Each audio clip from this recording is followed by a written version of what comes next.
자, 여러분 35강입니다. 자, 파트 2 부가가치세법 내용 중에 납세 의무자, 그 다음에 납세지, 과세기간, 사업자 등록에 대한 내용을 쭉 보겠습니다. 자, 우선 납세 의무자라고 나왔어요, 여러분. 납세 의무자. 자, 납세 의무자라는 거는 이 부가가치세 신고 납부를 누가 할 것인가에 대한 거예요. 어, 그럼 여러분 우리 부가가치세 신고 납부는 누가 하죠? 소비자가 하나요? 소비자가 부담은 하지만 실질적으로 부가세 신고 납부는 각각의 사업자들이 한다고 말씀드렸었죠.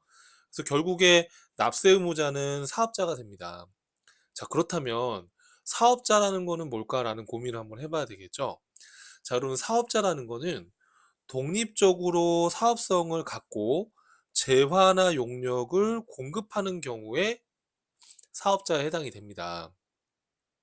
자, 여러분 여기서 독립적이다라는 건 뭐냐면 특정인에게 고용되어 있으면 안 된다는 거예요. 이런 건 이제 인적 독립이라고 하거든요. 또 물적으로도 독립이 돼야 되고, 만약 특정 회사에 고용이 되어 있다면 그거는 사업자가 아니라 근로자에 해당이 되겠죠. 자, 그럼 사업성이란 건 뭐냐 하면 재화나 용역을 계속 반복적으로 공급해야 된다는 것이에요. 자, 만약에 사업성이 없이 그냥 어쩌다가 내가 사용하던 중고 물품을 중고나라에 팔았다? 이거는 사업자가 될 수 없죠. 계속 반복적으로 재화나 용역을 공급하는 게 아니니까요. 그렇죠? 자, 그래서 오늘 사업자의 특이사항은 여러분 요겁니다. 사업자의 개념은 독립성과 사업성, 그리고 재화나 용역을 공급해야 된다는 거예요. 그렇죠? 자, 그러면 납세 의무자의 종류라고 제가 해놨는데, 여러분 납세 의무자는 우리가 이 사업자는 크게 과세 사업자와 면세 사업자로 구분할 수 있어요. 자, 우리 면세 사업자라는 건 뭐냐면, 자, 우리가 세부담의 역진성을 완화하기 위해서 면세 제도를 두고 있다고 했었잖아요. 그래서 기초생필품이나 또는 교육, 의료 등과 같은 특정한 재화나 용역에 대해서는 부가가치세를 면제하고 있습니다. 이러한 재화나 용역을 공급하는 사업자를 면세 사업자라고 해요. 그래서 뭐 예를 들어서 우리 뭐 서점 같은 경우 책을 공급한다? 이런 책도 면세거든요, 여러분. 그러면 이런 출판사 면세 사업자입니다. 이런 서점 면세 사업자예요. 뭐 책만 이렇게 파는 서점이다 그러면 또 우리 병원 같은 의료기관도 면세 사업자입니다. 이렇게 면세로 규정되어 있는 이런 재화나 용역을 공급하는 사업자를 면세 사업자라고 하는 거예요. 그럼 이렇게 면세로 규정되어 있는 거 빼고 그 외에 나머지 사업자들은 이제 과세 사업자가 되는 거죠. 예. 자, 근데 여러분 요 과세 사업자는 또 규모에 따라서 일반 가세자와 간이 가세자로 구분해 놨어요. 간이 가세자라는 건 뭐냐면은 소규모 사업자예요. 규모가 적은 영세한 개인 사업자들 있죠. 예. 그래서 요 기준은 뒤에 가면 또 다시 한번 얘기하겠지만 전년도에 어, 매출이 8천만 원에 미달하는 개인 사업자. 그래서 전년도에 공급 대가가 8천만 원에 미달하는 개인 사업자를 말해요. 그냥 쉽게 생각했을 때, 전년도 매출이 8천만 원이 안 되는 개인 사업자다? 그러면, 간이가세자라고 해서 1년에 부가가치세를 한 번만 신고한다든지, 또 부가가치세 부담하는 비율을 좀 이렇게, 줄여주고, 좀 납세 편의를 조금, 어, 고려해준 것이라고 보시면 되겠습니다. 일반 가세자와 다르게 부가가치세 신고도 1년에 한 번 하고 또 계산 구조도 조금 좀 다르게 해서 부가가치세 부담이 좀 줄게끔 이렇게 규정을 특별하게 해놓은 제도가 간이가세 제도인데 그 내용은 또 뒤에 가면 다시 나오니까 그때 보고요. 그럼 간이가세를 제외한 나머지는 일반 가세자가 됩니다. 여러분 법인 같은 경우에는 간이가세자가 될 수 없어요. 아무리 매출이 작아도 요 개인 사업자만 간이가세자가 될 수 있어요. 참고로. 그럼 간이가세자를 제외한 나머지는 일반 가세자가 되는 거죠. 자, 우리 전산회계 1급 시험에서는 일반 가세자를 기준으로 기본 문제들이 나오는 거예요. 실기 문제들이요. 자, 그래서 이렇게 해서 여러분들이 납세 의무자를 구분해 보시면 되겠고, 자, 그 다음에 나오는 이게 뭐냐면, 자, 주사업장 총괄납부와 사업자 단위과세에 대해서 제가 메모를 해놨죠. 자, 그럼 주사업장 총괄납부는 어떤 개념이냐면, 자, 우리가 하나의 사업자지만 여러 사업장이 있을 수 있죠. 자, 예를 들어서 A라는 사업자가 있는데, 요 A라는 사업자가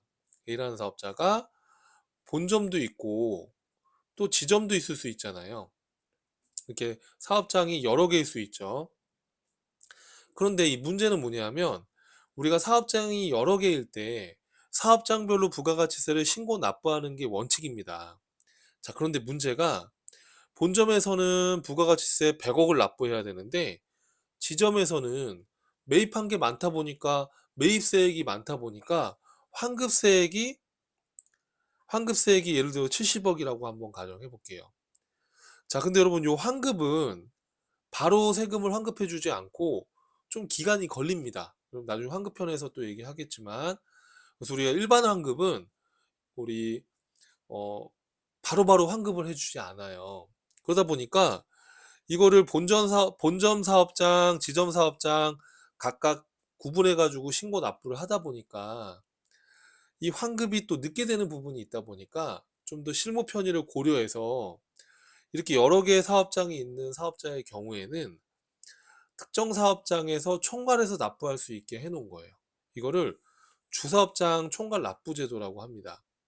그러니까 예를 들어서 이 경우에는 본점에서 100억을 납부하고 70억을 오랜 시간을 들여서 환급받을 필요 없이 환급을 안 받고 요 100억을 납부하면서 70억을 빼고 나머지 30억만 납부를 할 수 있게끔, 이 주사업장에서 납부를 통산해서 할 수 있게끔 해놓은 제도가 주사업장 총괄납부 제도입니다. 자, 법인의 경우에는 요 지점사업장 관할세무서에다가 납부해도 상관은 없어요. 어, 그래서 이렇게 개념을 위주로 여러분 이해하시면 돼요. 자, 그래서 둘 이상의 사업장이 있는 경우에 특정 사업장에서 환급이 발생한 경우에는 자금 부담이 될 수가 있죠. 환급이 바로 들어오는 게 아니니까. 그러다 보니까 이런 부분을 좀 해결하고자 어, 주사업장에서 통산해서 납부할 수 있도록 한 게 바로 주사업장 총괄납부 제도이다라고 이해하시면 되는데, 주의사항은 주사업장 총괄납부 제도는 세금 신고나 세금계산서 발행이라든지 사업자 등록이라든지 이런 납부를 제외한 나머지 부가가치세 제반 업무들은 각각의 사업장별로 해야 된다는 거예요. 주의하셔야 됩니다.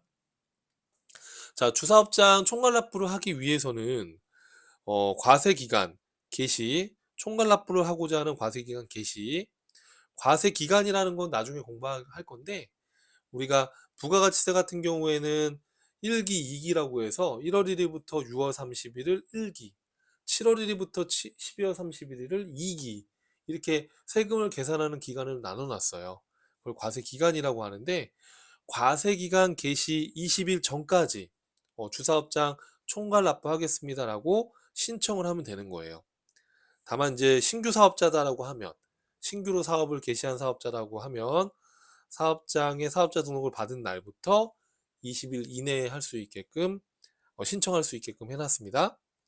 이런 부분은 여러분 아직 부가가치세 용어들을 잘 모르니까 가볍게 한번 읽어보시고 이렇게 기간이 있구나, 신청 기한이 있구나, 이렇게 생각을 하시면 되겠습니다.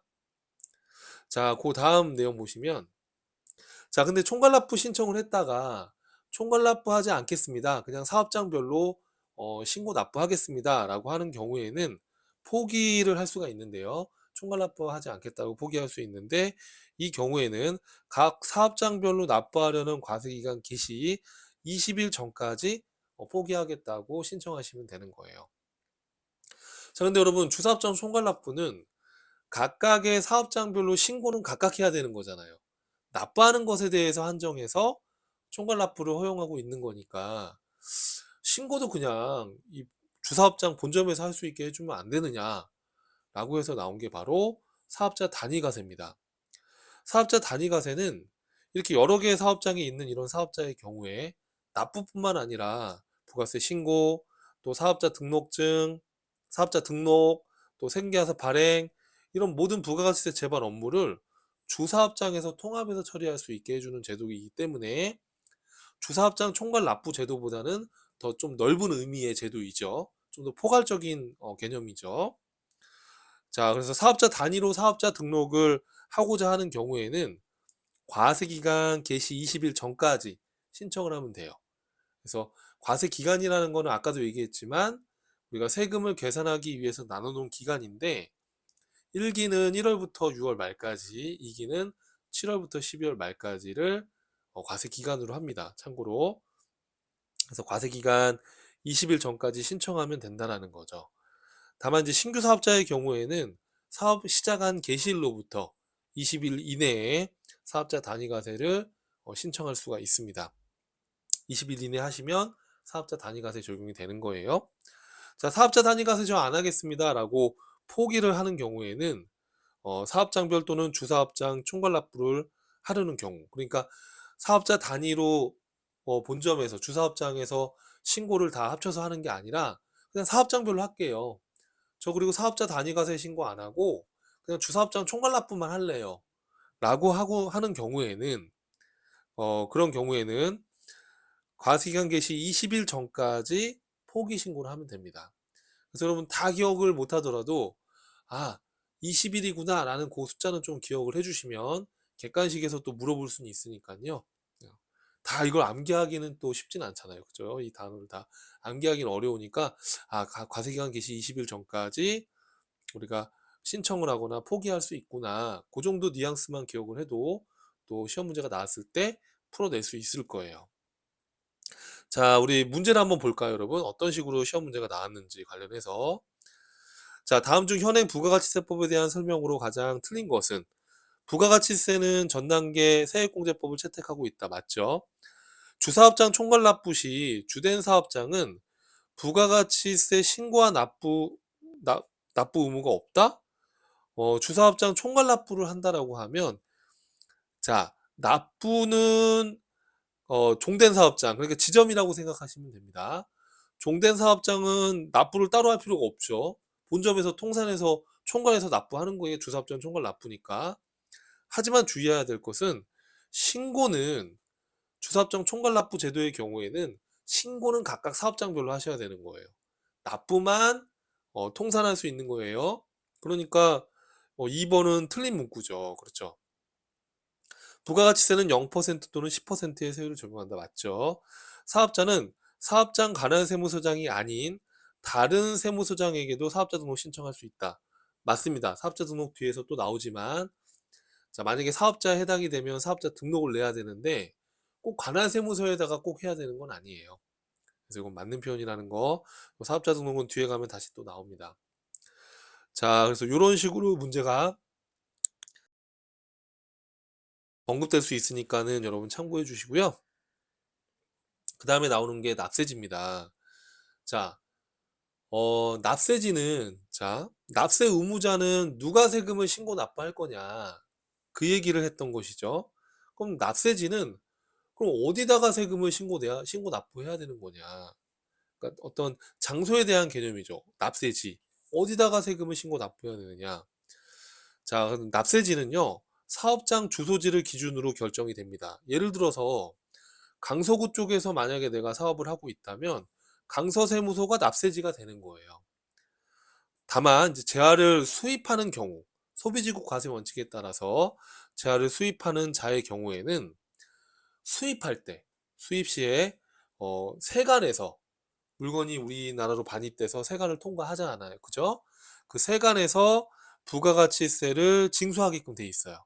그래서 어, 일반적인 사업자다라고 한다면 그 사업을 하고 있는 사업장 관할 세무서를 기준으로 해서 부가가치세 신고 납부를 하면 되지만 재화의 수입에 대해서는 세관의 소재지로 하고 있다는 거예요. 이해하시겠죠? 자, 사업장은 거래의 전부나 일부를 행하는 장소적 개념으로 이해하시면 돼요.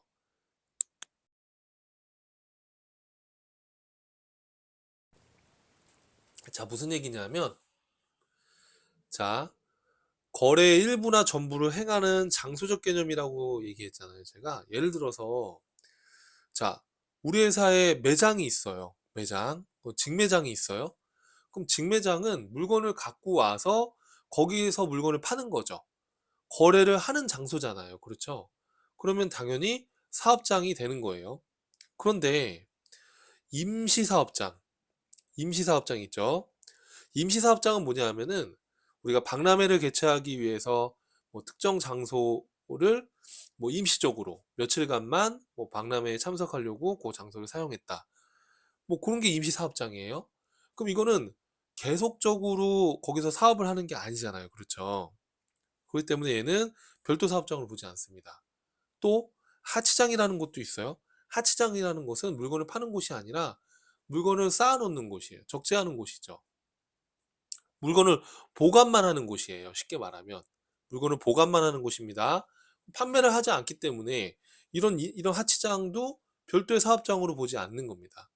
만약에 사업장에 해당이 되면 사업자 등록을 내야 되는 것이잖아요. 그렇죠? 그래서 직매장은 거래의 일부나 전부를 행하는 장소적 개념이기 때문에 사업장에 해당이 되지만 임시사업장이나 하치장은 별도의 사업장으로 보지 않는다는 거 그것도 주의하셔야 돼요. 임시사업장은 그 임시로 설치한 장소가 사업장이 아니라 기존 사업장에 포함되는 개념이죠. 그렇죠? 별개의 사업장으로 보지 않는다는 거. 자, 그런데 어디를 사업장으로 봐야 되는지 애매한 경우가 있어요. 자, 예를 들어서 여러분 광업이에요. 광업이면 광물을 캐서 그걸 사용해서 물건을 파는 거잖아요. 그렇죠? 뭐 석탄을 캐는 회사다라고 하면 그러면 광물이 매장되어 있는 장소가 여러 곳일 텐데 그럼 거기를 사업장으로 볼 거냐 아니면은 사무실을 사업장으로 볼 거냐 이 애매하죠. 이렇게 애매한 경우에는 딱 정해놨어요 법에 여기를 사업장으로 판단해라.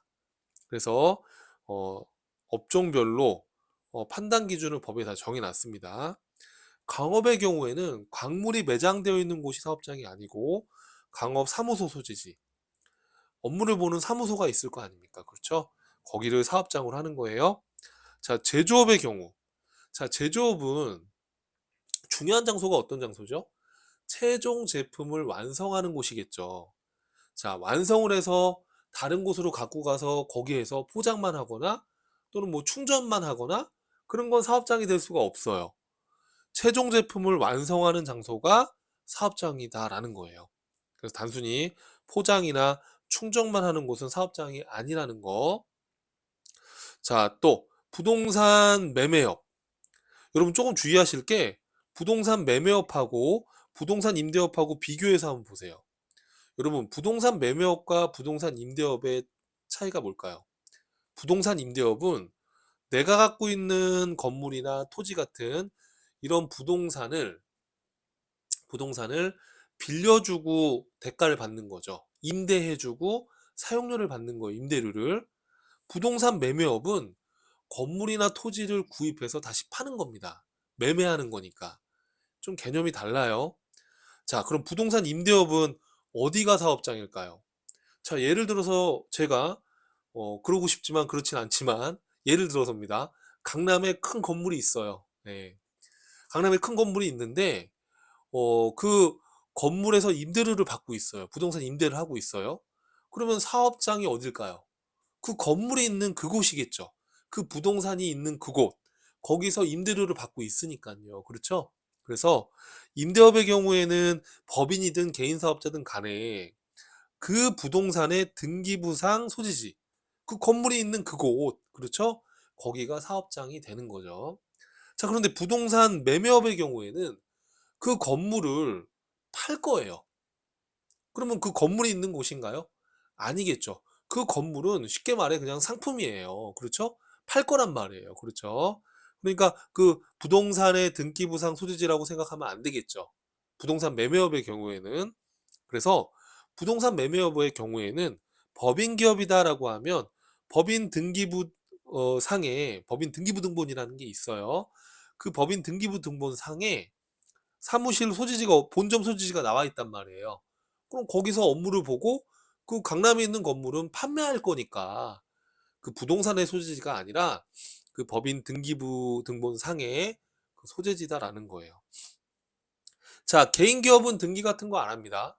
그럼 개인 기업 같은 경우에는 그냥 사업자 등록 내고 사업하면 되는 거예요. 그럼 개인 기업 같은 경우에는 등기부등본이 없으니까 업무 총괄하는 장소를 기준으로 하겠다는 거예요. 그러니까 그냥 사무실을 생각하시면 되죠. 그렇죠? 자, 무인 판매 기업이다라고 돼 있어요. 근데 주의사항이 부동산 매매업뿐만 아니라 운수업, 건설업도 마찬가지입니다.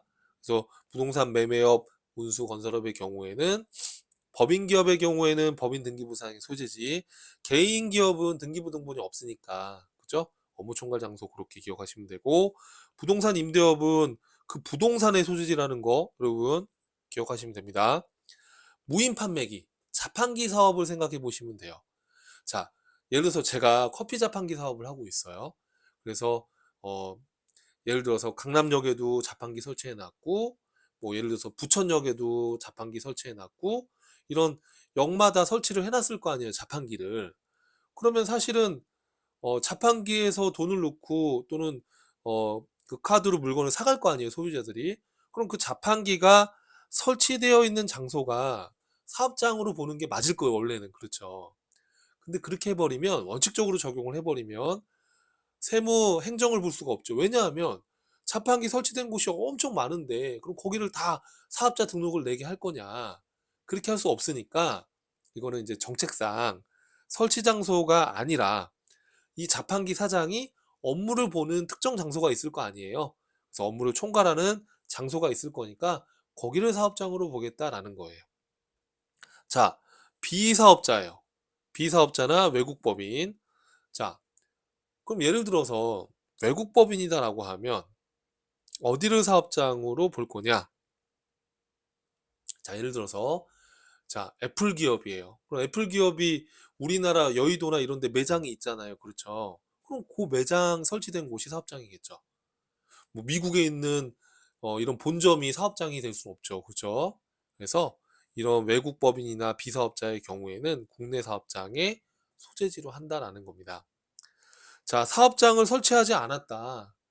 그러면 기준이 있어야 되니까 그 사업자의 주소나 거주하는 장소, 이거를 사업장으로 보겠다라는 겁니다. 자, 그래서 여러분 요 정도 내용은 어느 정도 좀 기억을 해주셔야지 기출문제 풀 때 또 답이 보이니까 요 박스에 정리해 놓은 거는 꼭 기억해 주세요. 자, 그 다음 내용 볼게요. 과세 기간입니다. 교재는 190쪽이네요.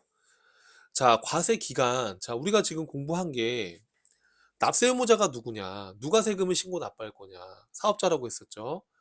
그럼 또 그 다음에 했던 게 뭐죠? 납세지, 어디다가 세금을 신고 납부할 것인가. 그래서 사업장을 기준으로 판단한다 했습니다. 자, 그 다음에는 과세 기간입니다. 마지막으로. 자, 그러면 세금을 신고 납부를 누가 할 건지, 어디다가 할 건지. 그럼 과세 기간은, 그럼 어떤 기간을 정해서 해야 될 거 아닙니까? 그죠? 그래서 우리가 회계에서도 회계 기간이라는 게 있듯이 이 세법을 공부할 때도 과세 기간이라는 게 나옵니다. 그럼 과세 기간의 개념은 뭐냐면 세금을 계산하기 위해서 법에 정해놓은 기간이에요. 자, 우리가 뭐 부가가치세, 소득세, 법인세, 세금의 종류가 많잖아요. 지금 부가가치세법 공부하고 있으니까, 자, 그러면 부가가치세법에서는 부가가치세를 계산하기 위한 기간을 어떻게 정해놨느냐라는 거예요. 자, 법인기업의 일반적인 과세 기간은요, 1년을 기준으로 했을 때 6개월 단위로 1기와 2기로 구분해 놨습니다. 자, 요 그림으로 보시면 돼요. 자, 우리가 1월 1일부터 12월 31일 요 1년으로 봤을 때 1월 1일부터 6월 30일을 1기, 7월 1일부터 12월 31일을 2기, 이렇게 해서 1년을 1기와 2기로 나눠 놨어요. 근데 6개월에 한 번씩 부가가치세를 징수하게 되면, 법인기업한테 징수하게 되면 기간이 너무 오래 걸리죠. 조세 확보가 안 되니까 이걸 다시 반을 쪼개서 1월부터 3월 31일을 1기 예정 신고 기간이라고 해서 규정해 놓고, 그 다음 날인 4월 1일부터 6월 30일을 1기 확정 신고 기간, 이렇게 요거를 과세 기간의 최종 3개월 이렇게 부릅니다, 법에서는. 근데 우리 실무에서는 그냥 확정 신고 기간 이렇게 얘기합니다. 자, 그럼 2기도 마찬가지겠죠. 7월 1일부터 9월 30일을 2기 예정 신고, 그 다음에 7월 1일부터 9월 30일, 그 다음에 10월 1일부터 12월 31일을 이기 확정 신고라고 하는 거예요. 이해되시죠? 그러니까 여러분 이건 뭐 이해고 뭐고 그냥 3개월 단위로 신고 납부하는구나 법인기업은 그렇게 생각하시면 되죠. 그것도 싫으시면 분기별로 하는구나 그렇게 생각하셔도 좋겠습니다. 자, 그럼 이거 언제까지 신고 납부할 거냐? 신고 기한에 대한 얘기예요. 기간과 기한은 다른 거잖아요, 여러분. 기간은 언제부터 언제까지 그 기간이고 기한은 언제까지 이거를 해야 되느냐라는 거죠. 기한. 자, 그래서 1기 예정 1, 2, 3월 달은 4월 1일부터 4월 25일 이내에 하시면 됩니다. 4월 25일에 하는 게 아니고요. 4월 1일부터 4월 25일 이내에 하시는 거예요. 그러면 1기 확정은요. 4월 1일부터 6월 30일이죠, 여러분들. 6월 30일에 오타 있네요. 6월 30일. 4월 1일부터 6월 30일 요 기간에 대해서는 언제까지? 그렇죠. 7월 1일부터 7월 25일 이내에 하는 거예요. 요 고쳐주세요. 3입니다. 자, 2기 예정은 7월 1일부터 9월 30일에 대한 거는 요 10월 1일부터 10월 25일 이내 하시는 거고 10월 1일부터 12월 30일에 대해서는 그 다음 연도 1월 1일부터 1월 25일 이내에 하시는 겁니다. 이해되시죠? 자, 그래서 요거는 기본적인 거니까 숙지해 주셔야 됩니다. 자, 근데 이제 개인 사업자의 경우에는 법인과 좀 다르게 예정 신고를 하지 않아도 됩니다. 개인 사업자 같은 경우에는 직전 과세 기간 6개월치 납부한 거에 2분의 1, 50%를 세무서에서 고지서를 그냥 보내요.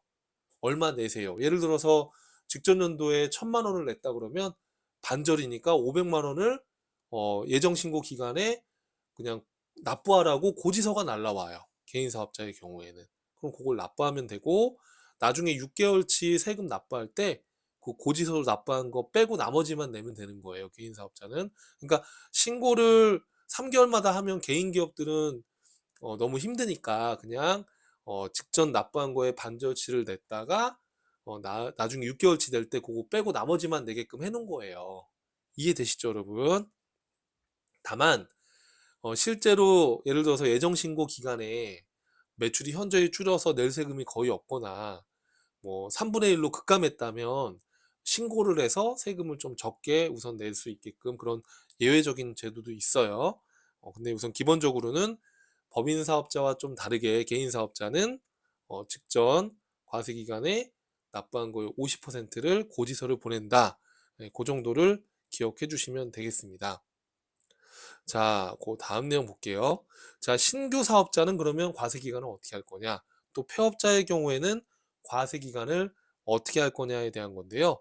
자, 여러분 예를 들어서 5월 10일 날 만약에 내가 사업을 올해 새롭게 시작을 했어요. 이렇게 신규 사업자입니다. 그럼 신규 사업자의 경우에는 어떻게 해야 될까요? 5월 10일 날 사업을 시작했으니까 그렇죠. 요 개시일로부터 개시일이 속하는 과세기간 종료일인 6월 30일이 1기가 되는 거죠. 그렇죠. 다만 사업을 개시하기 이전에 사업자 등록 신청을 먼저 할 수 있어요. 그럼 그때는 사업자 등록 신청일로부터 보는 거예요. 예를 들어서 5월 10일 날 사업자 개시를 했지만 사업 개시를 했지만 사업자 등록 신청은 5월 1일 날 했다 그러면 5월 1일부터 6월 30일이 1기가 되는 거죠. 자, 폐업자의 경우에는 어떻게 할 거냐? 자, 장사를 하다가 장사가 잘 안 되면 폐업 신고를 할 수가 있어요. 예를 들어서 여러분 9월 1일 날 내가 폐업 신고를 했다 그러면 마지막 과세 기간은 그 폐업일에 속하는 과세 기간 개시일로부터 9월이면은 우리 7, 8, 9월 달이잖아요. 그렇죠. 그래서 7월, 아, 9월이면은 2기에 속하죠. 쉽게 말하면. 그래서 9월 1일 날 폐업했다 그러면 2기 과세기간 개시일인 7월 1일부터 폐업일인 9월 1일까지가 마지막 과세기간이 되는 거죠. 그러면 요 기간에 대해서 부가가치세 신고 납부해야 되는데 언제까지 신고 납부해야 되느냐? 폐업일이 속하는 날의 다음 달 25일 이내에 하시면 되는 거예요. 자, 참고로 여러분 간이가세자의 경우에는 우리가 아까 납세자에서 그러니까 우리 납세자 공부할 때 이 납세자는 사업자인데 또 사업자 납세 의무자 사업자인데 납세 의무자는 또 우리 어떻게 했었죠? 일반 가세자와 간이 가세자로 구분해 볼 수 있다고 했었잖아요. 간이 가세자의 경우에는 여러분 과세 기간이 영세한 기업들이거든요. 영세한 개인 사업자들이니까 이거를 과세 기간을 뭐 1기, 2기 이렇게 해서 복잡하게 할 수 없고 좀 간편하게 해야 되는 거니까 그냥 1월 1일부터 12월 31일 1년을 기준으로 그냥 1년에 신고를 한 번 할 수 있게끔 해놓은 겁니다. 근데 이제 1년에 세금을 한 번에 내면 좀 부담스럽고 또 국가 입장에서도 세금이 너무 늦게 걷게 되니까 간이가세자의 경우에는 과세기간이 1월부터 12월 31일인데 그 중간에 예정 부과기간이라고 해서 1월부터 6월 30일에 대한 요 간이가세자에 대한 부가가치세를 예정 부과기간이라고 해서 직전 1년치 납부한 거에 반절을 고지서를 보내서 신고하지는 않고 고지서 날라오면 그걸 납부할 수 있게끔. 그럼 나중에 1년치 세금을 낼 때 그 6개월치 고지서 낸 거 빼고 나머지만 내면 되는 거죠.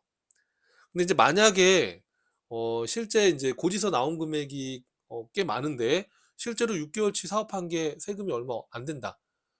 실제 나온 고지서보다 3분의 1로 납부할 세금이 장사가 잘 안 돼서 이렇게 줄었다라고 하면 고지서를 에 있는 세금을 안 내고 신고 납부를 할 수가 있어요. 예외적인 경우는 있어요.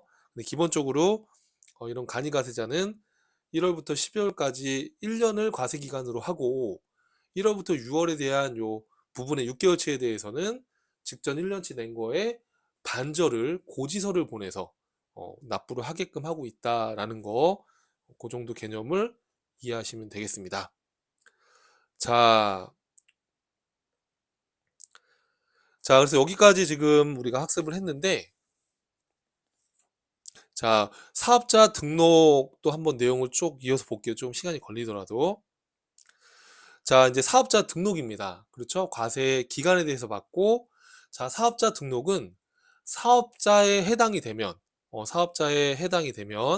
사업성이 있고, 독립성이 있고, 제한의 용역을 공급한다 그러면, 사업자 등록을 반드시 해야 돼요. 그럼 사업자 등록을 언제까지 해야 되냐면, 사업 개시일로부터 20일 이내에 해야 됩니다. 다만 이제 사업 개시 전이라도 사업자 등록을 미리 신청할 수는 있어요. 그럼 이제 사업자 등록을 했다 그러면 세무서에서는 사업자 등록증을 교부해 줘야 되잖아요. 그러면 요거는 2일 이내에 증을 교부해 주게끔 되어 있습니다. 다만 이제 확인이 필요하다라고 한다면 5일을 연장할 수 있기 때문에 최대 7일 이내에는 사업자 등록증을 받아보실 수가 있는 거죠. 자, 사업자 등록은 원칙적으로 사업장별로 등록하는 게 원칙입니다. 하지만 우리가 앞전에서 봤던 사업자 단위과세자의 경우에는 주된 사업장, 즉 본점이라고 생각하시면 돼요. 주된 사업장을 기준으로 하나의 사업자 등록만 하면 되는 거예요. 주사업장 총괄납부 사업자의 경우에는 사업자 등록을 사업장별로 각각 해야 되지만 사업자 단위과세자의 경우에는 주된 사업장을 기준으로 하나의 사업자 등록만 하면 된다는 거. 자, 사업자 등록의 사후 관리인데, 자, 사업자 등록을 한 이후에 사업자 등록증에 나와 있는 사항이 바뀔 수가 있죠. 예를 들어서 사업장을 이전했다든지 이사를 간 거죠. 또는 법인기업의 대표자가 바뀌었다든지 상호가 바뀌었다든지 뭐 이런 경우 등등등, 이런 경우에는 지체 없이 사업자 등록의 내용이 바뀌었다는 것을 정정신고를 해야 됩니다. 그러면 어떤 경우에 정정신고를 해야 되냐면 상호가 바뀐 거죠. A기업에서 B기업으로 상호가 바뀐 거예요. 회사 이름이. 그럴 때는 정정신고를 하셔야 되고요. 통신판매 사업자가 사이버몰의 명칭 또는 인터넷 도메인 이름을 변경했다. 상호 변경하고 비슷하죠. 예를 들어서 www. 어디 어디. 요 인터넷 주소가 있는데 그게 바뀌었다든지 도메인이 바뀌었다든지, 또는 사이버몰의 명칭, 그 사이버몰의 이름을 바꾼 거죠. 그냥 같이 묶어서 이런 상호나 사이버몰의 명칭 등이 바뀌면 정정신고를 해야 된다는 거. 법인기업의 대표이사가 바뀌었다. 자, 예를 들어서 A라는 법인기업의 대표이사가 갑에서 을로 바뀌었다. 자, 법인기업은 대표이사가 바뀌더라도 법인은 그대로 존속하는 거기 때문에 사업자가 없어지는 게 아니죠. 그러니까 정정신고를 하면 되지만 주의사항은 개인 사업자의 대표이사가 바뀌었다라고 하면 이건 좀 얘기가 다릅니다. 개인 사업자는 그 대표이사가 그 사업의 주체이기 때문에 사업자 명의가 바뀐 거예요, 아예. 그렇죠. 그래서 개인 사업자의 대표이사 변경은 폐업 신고를 하고 나서 다시 신규로 사업을 내야 되는 거예요. 헷갈리시면 안 돼요. 그래서 법인기업의 대표이사 변경은 정정신고 사유지만 개인 사업자의 대표이사 변경은 폐업 신고 사유라는 거를 기억해 주셔야 됩니다. 자, 사업장을 이전했어요, 여러분. 사업자를 뭐 이사 간 거죠. 예를 들어서 뭐 강남에서 사업하다가 뭐 부천으로 이사 갔다. 뭐 이런 식으로. 그러면 정정 신고를 해야 되고요. 자, 이건 좀 중요한데요. 상속으로 명의가 변경됐다. 이건 정정 신고입니다. 자, 자, 예를 들어서 짜장면집을 개인 사업자로 이렇게 쭉 5대째 하고 있는데 부모님이 돌아가셔서 그 짜장면집을 그 자녀한테 상속을 해준 겁니다. 근데 폐업 신고해서 다시 등록하라고 하면 가업 상속을 이어나갈 수 없잖아요, 여러분. 그쵸? 그래서 이 상속의 경우에는 부모님이 돌아가셔서 사업이 이전이 된 거다라고 하면 이거는 폐업 신고하고 신규로 낼 필요 없이 정정 신고를 할 수 있게 해준 겁니다. 다만 증여로 인해서 명의가 변경됐다고 이거는 폐업 신고 사유입니다. 증여나 상속의 차이점이 뭐죠? 증여는 부모님이 살아계실 때 사업을 이전해서 준 거예요. 돌아가셔서 사업이 이전된 게 아닙니다. 그렇죠? 그래서 외우셔야 돼요. 상속은 정정신고 사유지만 증여는 폐업신고 사유라는 거 시험에 자주 나오니까 꼭 기억해 주시고요. 공동사업자의 경우에 공동사업자의 구성원이나 출자 지분이 바뀌었을 때 정정신고 해야 됩니다. 자, 그리고 임대인이나 임대차 목적물 그 면적, 보증금, 임차료, 기간, 임대차 기간 이런 것이 바뀌면 정정신고를 해주셔야 됩니다. 자, 이렇게 정정신고 하라는 거는 또 우회적으로 그 임대사업자의 어떤 현황을 또 파악하는 것도 있죠, 사실은. 그래서 이런 내용들이 만약에 바뀌었다라고 한다면 정정신고를 지체 없이 해주셔야 된다는 거. 자, 그러면 정정신고를 하게 되면 사업자 등록 정정신고를 하게 되면 세무서에서 기존 사업자 등록증 회수해서 없애버리고 재발급을 해줘야 될 거 아니에요, 사업자 등록증을. 근데 재발급되는 기한이 요 상호라든지 이런 경우 상호나 1번과 2번의 경우에는 신청일 당일날 재발급을 바로 해줍니다. 근데 이제 나머지 사유들에 대해서는 2일 이내에 재발급을 할 수 있게끔 해놨어요. 자, 그럼 사업자 등록과 관련해서 문제가 어떻게 나오는지 한번 실제 기출 문제를 한번 보시죠. 자, 현행 부가가치 세법에 대한 설명으로 틀린 거. 부가가치세는 사업장마다 신고 납부하는 게 원칙이다. 맞죠? 자, 부가가치세 부담은 전적으로 최종 소비자가 하는 것이 원칙이다. 맞죠, 여러분? 이거는 앞에서 배웠던 거고, 사업상 독립적으로 재화를 공급하는 자는 영리 목적을 하는 경우에만 납세 의무가 있다. 자, 이거는 제가 앞에서 말씀을 못 드렸었는데, 자, 독립적으로 어, 사업성을 갖고 하는 경우에 사업자에 해당이 되죠. 근데 여러분, 부가가치세는 소득에 대한 세금이 아니라 소비세이기 때문에 영리, 즉 소득, 이윤을 목적으로 하든 안 하든 상관이 없는 거예요. 소득에 대해서 세금을 부과하는 게 아니기 때문에 소비에 대해서 세금을 부과하기 때문에 이게 영리 목적이든 비영리 단체든 재화나 용역을 공급하면 사업자가 될 수 있는 거예요. 그래서 영리 목적하고는 상관없는 거예요. 이거 아까 말씀드렸어야 되는데 제가 빼먹었네요. 자, 그래서 기억해 주세요. 우리 사업자의 요건은 사업성이 있어야 되고 독립성이 있어야 되고 영리 목적과는 상관이 없다라는 거, 이것도 중요합니다. 영리 목적으로 하는 경우에만 납세 의무가 있는 게 아닙니다. 그래서 요거는 틀렸네요. 3번이.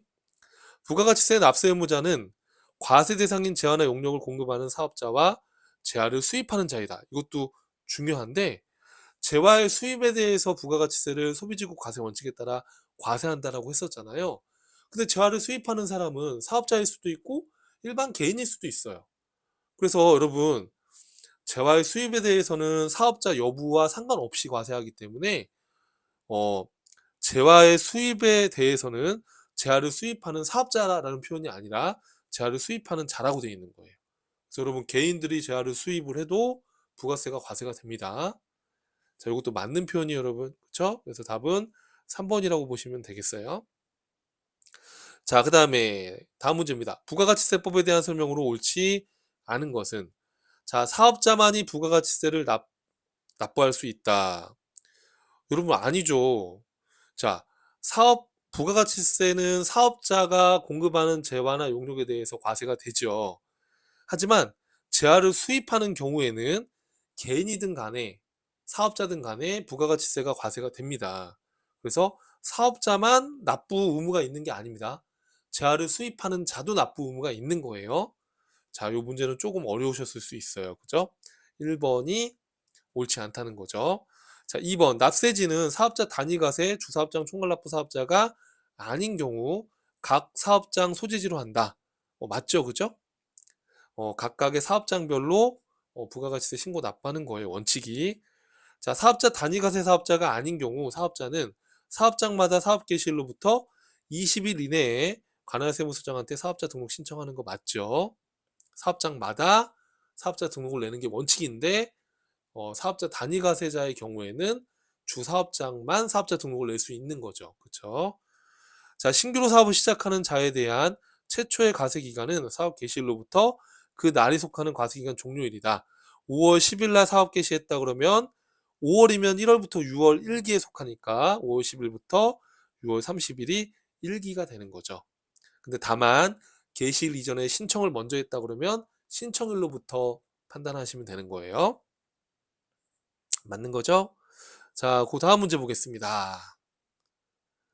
자, 그 다음 문제 3번이네요. 자, 다음 중 사업자 등록의 정정 사유가 아닌 것은 통신 판매업자가 사이버몰의 명칭, 인터넷 도메인 이름을 변경하는 때 맞죠? 공동사업자의 구성원이나 출자 지분이 바뀌었을 때 맞죠? 증여로 인해서 사업자 명의가 변경됐다? 자, 상속은 정정신고 사유이지만 증여는 폐업신고 사유라고 했잖아요. 그렇죠? 답이 3번이네요. 법인 사업자의 대표자를 변경했을 때 이것도 정정신고하면 되는 거죠. 자, 그 다음 거 보실까요, 여러분? 그 다음 게 없네요. 자, 여기까지 해서 우리가 이제 어떤 내용들을 배웠었죠, 여러분들 앞에서. 자, 납세 의무자가 누구냐, 그렇죠? 누가 세금을 신고 납부할 것인가? 또 납세지, 어디다가 세금을 신고 납부할 것인가? 또 과세 기간, 세금을 계산하는 그 기간은 어떻게 되어 있는지에 대해서 봤고, 또 마지막으로 뭐죠? 사업자 등록에 대해서 봤습니다. 자, 좀 긴 시간 수업 들으냐고 많이 힘드셨을 텐데, 요 기본적인 사항들이기 때문에 꼭 복습 부탁드리고, 다음 강에서 또 뵙겠습니다. 감사합니다.